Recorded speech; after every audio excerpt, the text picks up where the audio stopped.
Bonjour, aujourd'hui c'est le 17 octobre 1994. C'est une belle journée ensoleillée dehors et nous sommes les invités au Nice Bistro. Nous sommes les invités de Bernard et Manon. Bernard Alberigo est le chef et le propriétaire du restaurant Nice Bistro qui est situé au 209 rue Dundas S à Whitby, à l'entrée de la rue Green.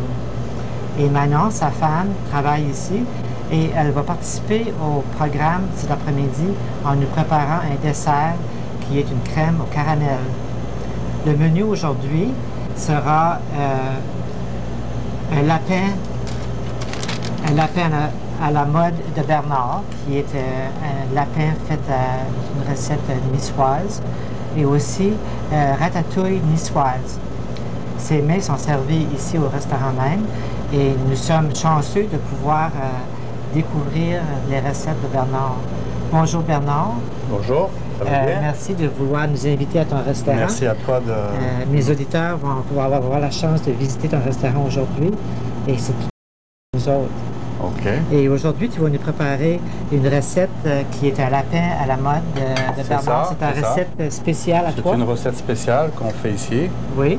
Et puis alors, c'est tout simplement, on a pris un lapin, puis on l'a coupé en 8 morceaux.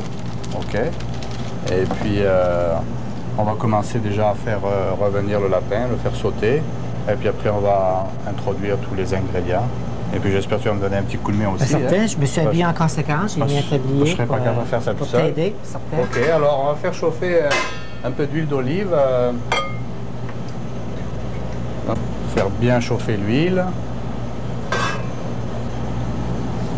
Et puis ici, j'ai mélangé du sel, du poivre et de l'orégano. Alors ça m'évite du temps pour quand je travaille. Alors hop, j'ai juste à donner un petit coup comme ça. Sel, poivre, orégano, là, tout en même temps. Voilà, j'assaisonne mon lapin. Et puis un par un, je vais le faire sauter dans ma poêle ici. Okay. Je le fais sauter à feu très haut. Alors bien sûr, nous on a du gaz ici, alors ça va peut-être un peu plus vite que les gens ont de l'électricité à la maison. Et voilà. On va essayer de tous les faire rentrer.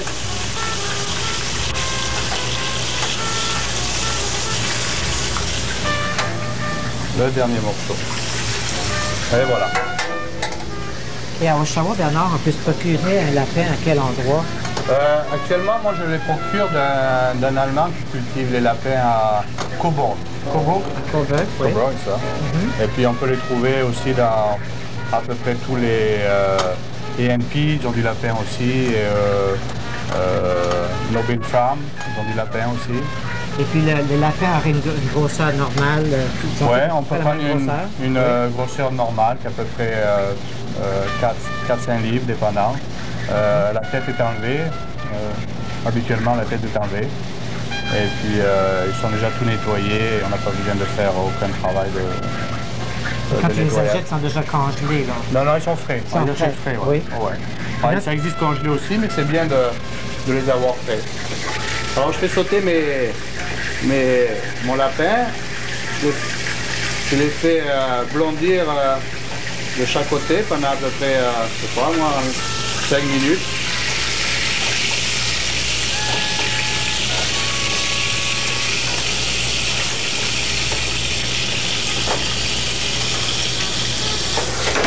Voilà. Et tu veux que je prépare quelque chose ici? Est-ce que tu pourrais me hacher ce persil? Du persil ici, OK. Oui, parfait. Pendant ce temps-là, moi, tu vois, moi je me suis déjà tout préparé à l'avance, tu vois. C'est en avant de la course, hein? C'est ça, hein? Si on veut arriver à faire le plus pour nos auditeurs, leur montrer le maximum qu'on peut. Alors je fais sauter mon lapin ici, et puis je peux peut-être à part, je peux faire sauter mes légumes qui vont accompagner ma sauce.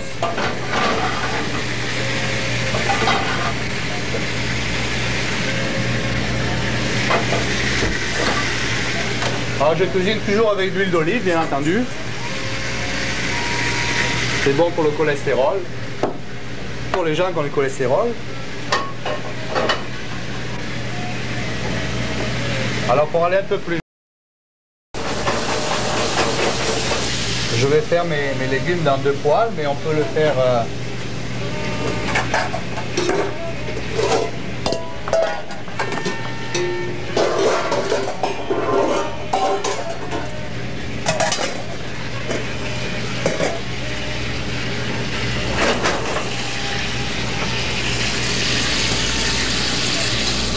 quand j'ai fait revenir mon lapin, il n'a pas besoin d'être cuit à 100%, il est juste bien blondi des 2 côtés. Après la cuisson au four, on va finir complètement de le cuire.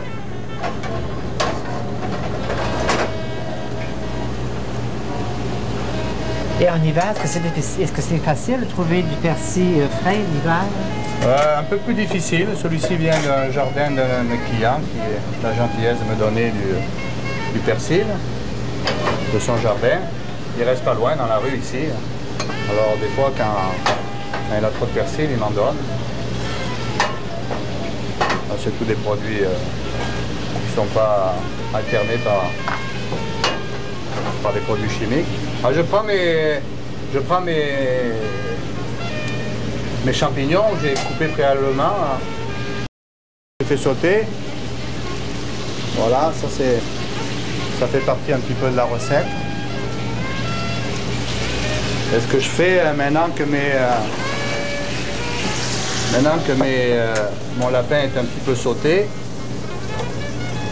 je le fais goûter un petit peu ici. Je le réserve de côté comme ça.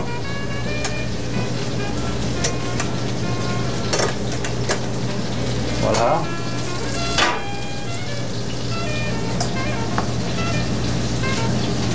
Alors j'ai mon oignon, j'ai coupé aussi préalablement. Je fais revenir et blondir mon oignon.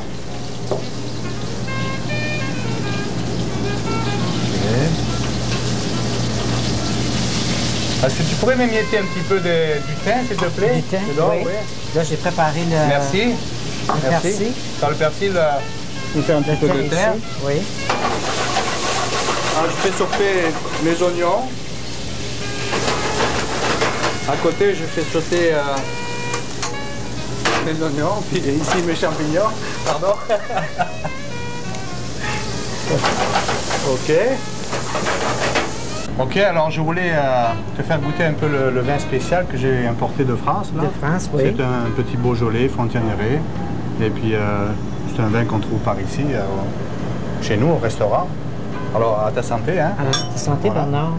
Est-ce qu'on peut employer n'importe quelle sorte de vin pour faire à manger dedans? Oui, n'importe quelle sorte. Tu n'es pas obligé d'employer du vin à 40 $ la bouteille. Donc, du vin ordinaire, du vin de table. Ça n'a pas besoin d'être un vin cher. Non. Tu peux acheter un vin à 10 pièces et puis c'est correct. On va écouter. Alors, chin-chin, hein? Oui, c'est bon. Ok, alors on continue. On était rendu avec nos oignons. Alors j'utilise le même gras qui a fait cuire le lapin. Comme ça donne un petit peu de base de lapin.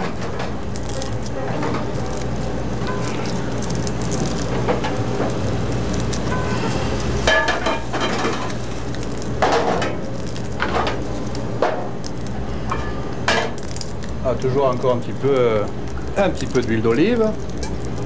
Voilà.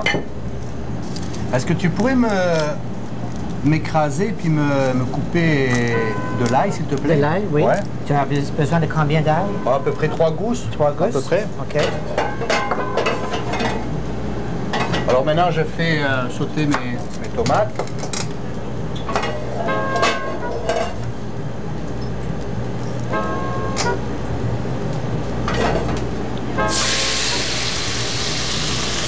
Alors ce qui arrive, c'est que les légumes, en règle générale, ont toute une cuisson différente. C'est pour ça, des fois, je fais cuire les légumes dans différentes poêles parce qu'ils ont une température de cuisson différente, propre à chaque légume. Alors je peux encore sel, poivre, oregano en même temps. Voilà, ça va plus vite. Je mets un petit peu de laurier ici, des feuilles de laurier. Ça fait que tu mesures rien, tu t'envoies ça à peu près. Tu t'envoies ça au goût à peu près. C'est ça, ouais, c'est ça. Ouais. Tu mesures pas rien. Non, non, en cuisine, c'est rare qu'on prenne des mesures. Et voilà, alors on n'a rien oublié, là, les tomates, ça marche, les oignons, ça marche, champignons aussi, les feuilles de laurier, ça marche. Hop. On va prendre un petit peu de persil pour donner de la couleur. Mais le persil, vraiment, est-ce que ça donne du goût? Est-ce que c'est Ça donne du goût aussi, puis de la couleur. Hein. Oui, c'est surtout la couleur que ça donne. Hein? Ça donne du goût aussi. Oui. Quand même un goût assez particulier.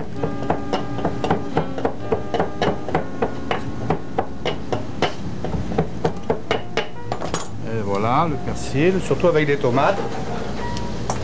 Surtout avec les tomates, vous voyez, ça donne une belle petite couleur. Puis, Ah oui, c'est bon. dans le sud de la France, on cuisine beaucoup avec le persil et puis on met aussi un peu du basilic souvent. Là, j'ai préparé les gousses d'ail. Est-ce que tu les as besoin tout de suite? Oui, s'il te plaît, ouais. Merci beaucoup, voilà. Hop. Il faut les couper encore en petits morceaux. Ouais, un petit peu émincé comme ça. Ça va donner du goût aussi.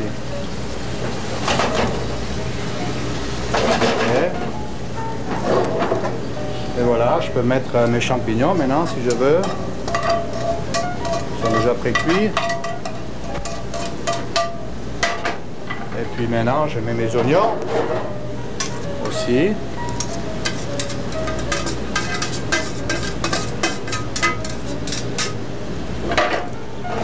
Voilà.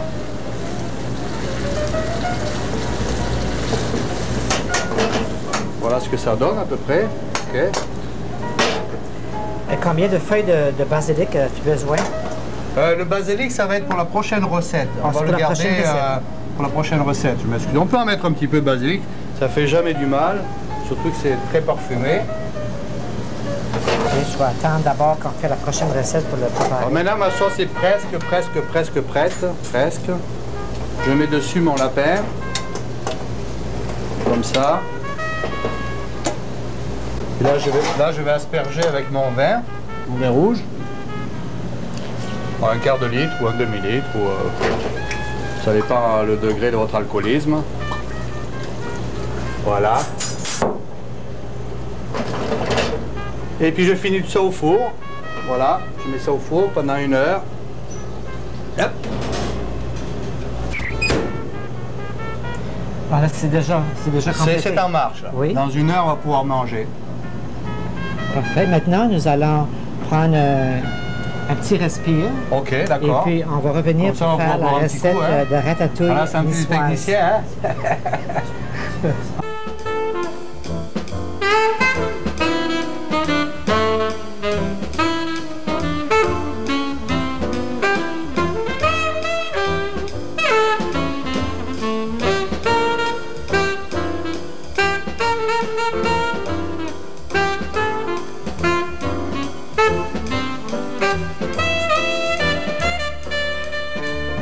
Vous savez, c'est agréable de cuisiner dans la cuisine de Bernard parce qu'on a la chance de goûter au vin de ça, temps hein? en temps.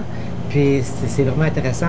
Maintenant, nous allons te demander un coup de force là, super parce que pour cuire la recette de ratatouille niçoise, ça prend beaucoup de temps. Mais là, le technicien nous dit que ça va nous prendre 4 minutes. Alors il va falloir se grouiller. Il va Hein. falloir faire ça vite. Alors la ratatouille, là, le secret de la ratatouille, c'est vous cuisez les légumes séparément. Parce que chaque légume, comme je l'ai dit auparavant, a une cuisson différente. Okay. Alors on va essayer de le faire assez rapidement pour que le technicien soit heureux. Hein. On va mettre de l'huile d'olive un peu de partout, comme ça. Voilà. Ok, puis on va commencer à cuire nos piments rouges. Nos piments verts, on les cuit en même temps, ok? Parce que c'est le même légume. Voilà, ça c'est beau. Les tomates, on les cuit séparément encore parce qu'ils ont une cuisson séparée. Ok. Les oignons, séparément aussi. Voilà. Ok. Qu'est-ce qu'on a oublié maintenant? Ok. Les aubergines, c'est ça qui demande le plus de temps à cuire. La raison, c'est parce que ça boit beaucoup d'huile. Ça boit beaucoup d'huile quand on les cuit, alors. Ok. Ok. J'aurais même dû les faire partir en premier, mais j'ai oublié. Ok. Puis les zucchini en dernier. Les zucchini, ce qu'on appelle les courgettes. Les courgettes, ouais. Voilà. Ok. Hop, là. Voilà. Alors, tous nos légumes sont prêts. On les fait sauter. Ok. C'est bien, c'est bien. Alors il va me couper un peu de basilic frais que vous voyez ici. C'est merveilleux ça. Ça sent bon. Et puis de l'ail aussi. De l'ail aussi. De l'ail aussi. 5 gousses d'ail. 5 gousses d'ail. On va faire ça ensemble pour aller plus vite. Pour aller plus vite. Ok. Prenez votre gousse d'ail comme ça. Hop.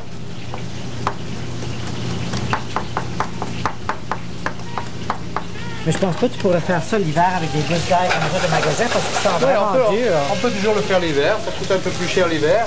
Mais pour les écraser comme ça, là, tu ne peux pas les écraser comme ça parce qu'ils sont vraiment durs. Tu es obligé de les couper tout de suite avec le couteau.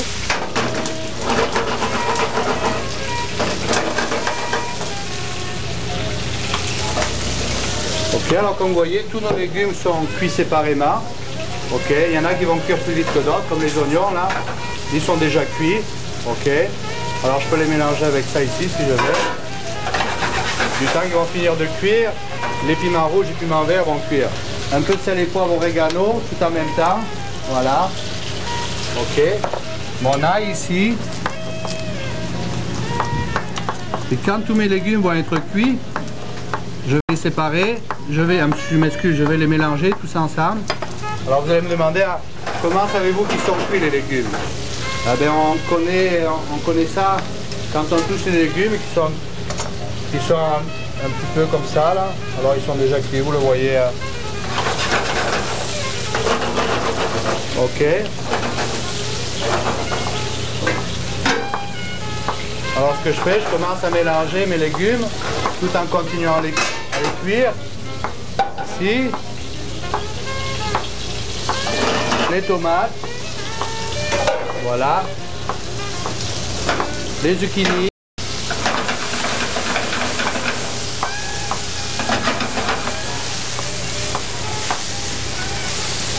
Voilà.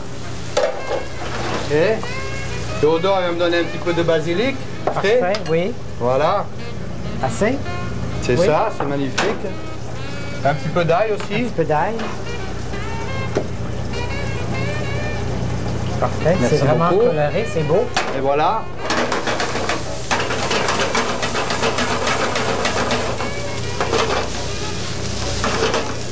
Je mets mes courgettes en dernier.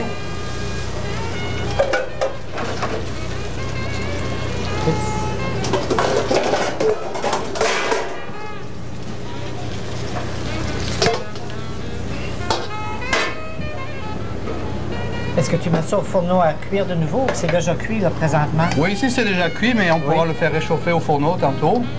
Et voilà la couleur que ça fait. Oui, c'est la couleur de l'été. Je rajoute un petit peu d'ail, un petit peu de laurier ici, et puis je mets un peu de persil haché. Tu mets pas de vin là-dedans? Non, aucun vin, aucun alcool. Puis c'est 100% végétarien pour les gens qui veulent pas manger de viande. Oui. Ok. Parfait. Voilà, puis ça peut se réchauffer, ça peut se manger froid, tiède, comme accompagnement avec un lapin, avec un poulet, avec un roast beef, ce que vous voulez. Oui, notre ratatouille est prête. Et voilà, la ratatouille est prête. Voilà, monsieur le technicien. Merci Bernard. Cynthia, à la santé. Ça fait, on vous revient avec la recette crème à la caramel. C'est Manon qui va vous exécuter ça. Merci.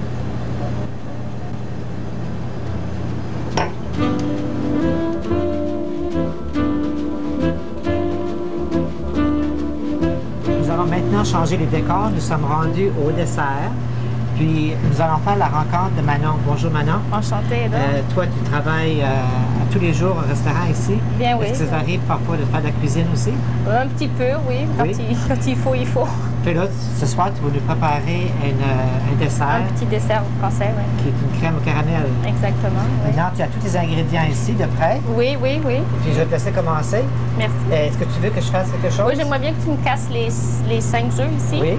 Puis les fouetter? Oui, avec le sucre. Alors, on commence à faire le caramel. Et le caramel, tout ce que c'est du sucre avec de l'eau. Alors on mélange tout ensemble comme ça et on le laisse se fondre et se caraméliser. Entre-temps, ça c'est ce qui prend le plus long et très technique parce que ça brûle très vite. Entre-temps, ce qu'on peut faire, c'est chauffer le lait. On a 3/4 de litre de lait ici à faire chauffer, qu'il soit bien chaud, un peu bouillant, là, qui commence à monter. Et le sucre ici aussi à plein feu pour que ça aille un petit peu plus vite. En attendant, Edor, il nous fouette les 5 œufs pour la recette. On va en faire 4. Normalement, les gens ne font pas des grosses quantités à la maison. 5 œufs. En principe, c'est un œuf par costarde, la proportion. Et il y a peut-être un autre de plus, juste pour être certain que le caramel prenne bien ensemble. Alors, on met tout le sucre. Pour le caramel des costardes, la proportion ici, c'est 3/4 de tasse de sucre avec une cuillère à soupe d'eau. C'est juste pour humidifier le sucre. Alors ça, on le fait bien chauffer ici. Et le lait, pour faire à peu près 4...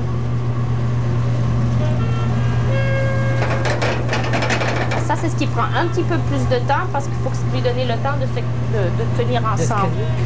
De se cristalliser, exactement. Mm-hmm. Et le lait, tu as il mentionné chauffe. la quantité de sucre que tu avais mis et de lait aussi? Exactement, oui. 3/4 de litre à peu près pour faire 4 costardes. Ça fait à peu près une tasse par costarde. Alors, pas tout à fait 4 tasses parce qu'on a les œufs déjà qui vont faire un peu plus de volume. Alors, il ne faut pas mettre tout à fait une tasse de lait par costarde. Est-ce que tu as un secret pour pas que le lait colle dans ton chaudron? Le lait colle? Oh, non, moi j'en ai pas trouvé encore. C'est un peu bête, ça déborde parfois. Ça. Oui.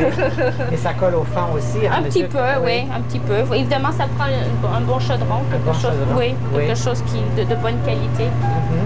Et il faut surveiller. Tout autant que ça, ici, il faut surveiller un petit peu. Mais comment tu peux savoir quand le sucre cristallisé? Le sucre change de couleur, hein? Ça devient couleur caramel finalement. Ah oui. Et plus ça reste, plus il va brûler, il va devenir noir et il devient très amer et c'est là que c'est plus bon. Ça fait qu'il faut l'arrêter juste à point. Juste à point, c'est ça. Il ne faut pas oublier de garder un four assez chaud, à peu près 350-400 degrés. Et le temps de cuisson pour la caramel, ça prend une bonne heure, 3/4 de minute à 1 heure. Ça dépend de vos fours, il faut bien les vérifier. Et pour voir si le caramel il est prêt, ben vous n'avez qu'à mettre un petit cure-dent et il doit sortir bien propre. Vous voyez ici, le caramel il commence à changer. Oui. Le sucre change de couleur, il commence à devenir plus brun finalement, plus couleur caramel. Et là, vous commencez à le secouer un petit peu pour que le sucre se dilue bien avec l'eau finalement, hein, qui devient caramel. Maintenant, la couleur, ça c'est un peu à votre guise. On le remue encore un peu. À faire bien attention, ça c'est très chaud. Hein? Très, très chaud. Ne jamais mettre, vous voyez, ça bout. Ah oui, ça bout. Il ne faut jamais mettre les doigts là-dessous. Vous allez vous brûler, je ne sais pas combien de degrés, mais ça va faire mal. Hein? Alors, vous en mettez une bonne petite couche au fond de vos caramels. Comme ça, de vos petites costardes plutôt. Et voilà. Et voilà, vous voyez. On n'a pas regardé. C'est ce qui arrive. Ça, une fois que c'est bien chaud comme ça, il y a un petit peu de gâchis. Et voilà, Edor, je vous laisse remuer bien. Très bien. On va prendre une louche pour... Très bien, pour remettre dans vos costardes.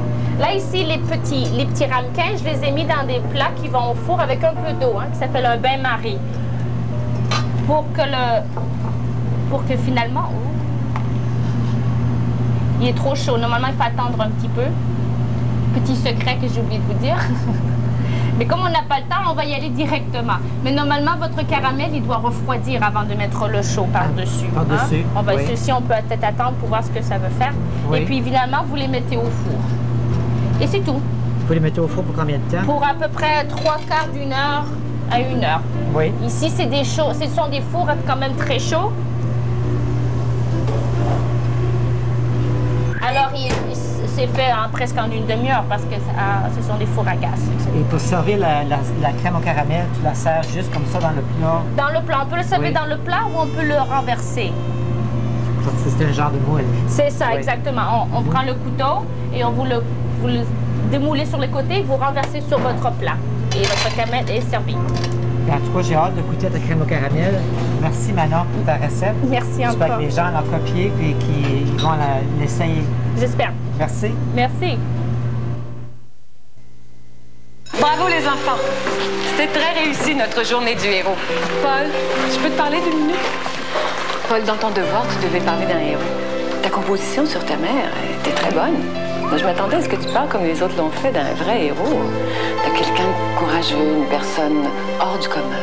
Tu sais, quelqu'un qui est un modèle pour toi. Bonjour, Paul a terminé? Ça prend plus que du courage pour combattre l'arthrite. Votre soutien est nécessaire. Donnez une lueur d'espoir. Bien, c'est avec regret que nous allons laisser un au revoir à Bernard et Manon et les remercier de nous avoir invités à leur restaurant. Et en terminant, Bernard va sortir du moule la crème au caramel pour nous montrer comment le produit est fini.